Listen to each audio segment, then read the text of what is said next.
Good day mga ka-sports natin dyan, PBL Invitational Conference 2025 Individual Performance, kung saan eto nga yung mga umangat na mga players. Sino-sino kaya ang karapat-dapat magkaroon ng award?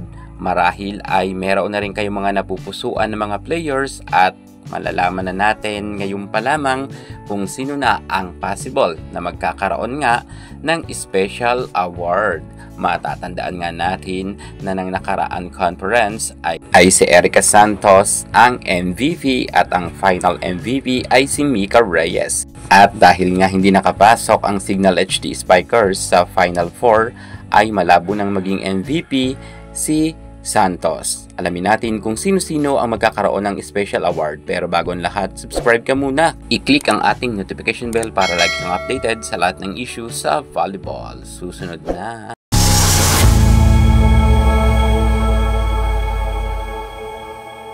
PVL Invitational Conference Special Awardee, makikilala na ninyo. Unahin na nga natin dito ang outside spiker. Walang iba kundi ang nag-iisa nating Queen Darna Gemma Galanza. Si Gemma ay naging consistent simula sa unang laban nila sa PVL Invitational hanggang sa dulo. Talagang pumupuntos nga ang ating Queen J, kung kaya siya talaga ang karapat-dapat makakuha ng best outside hitter. Well, magaling naman talaga itong si Gemma Galanza at marami na rin siyang napatunayan pagdating sa larangan ng volleyball.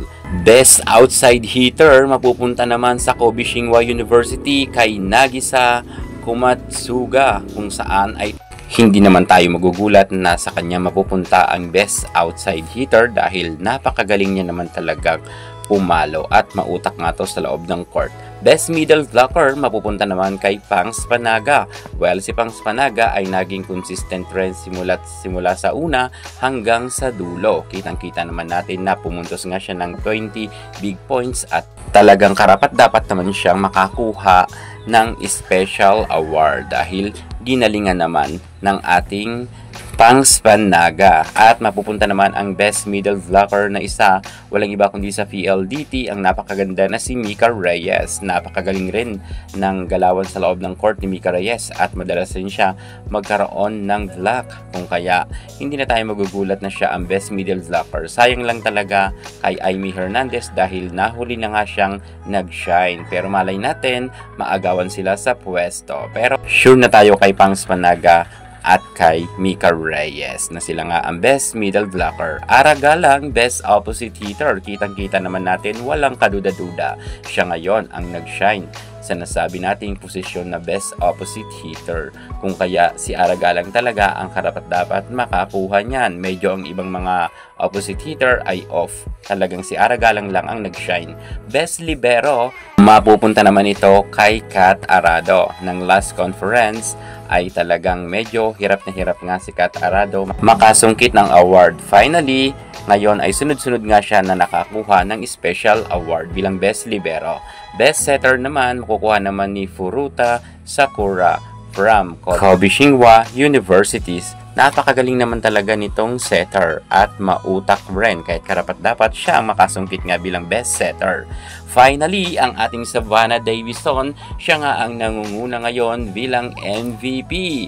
Ngayon season, talagang noon pa man ay sana nakadalawang MVP na ang ating Savannah Davison. Pero nang una ay hindi nakapasok ang PLDT sa finals, kaya't napunta kay Brock Van Sickle ang MVP award. Pangalawa naman, late siya sa PVL on tour.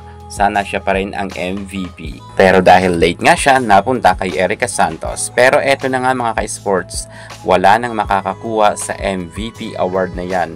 Sure na 100% na kay Savvy Davison na nga yan. So yan na nga mga ka-sports natin dyan. Sila nga yung mga players na umangat sa PVL Invitational Conference. Abangan nyo bukas at bukas final na nga sa PVL Invitational. Supportahan natin sila. Yan muna ang pinaka-latest natin sa mundo ng volleyball. At para hindi ka muli sa lahat ng issues sa volleyball, subscribe na. Thank you so much. God bless.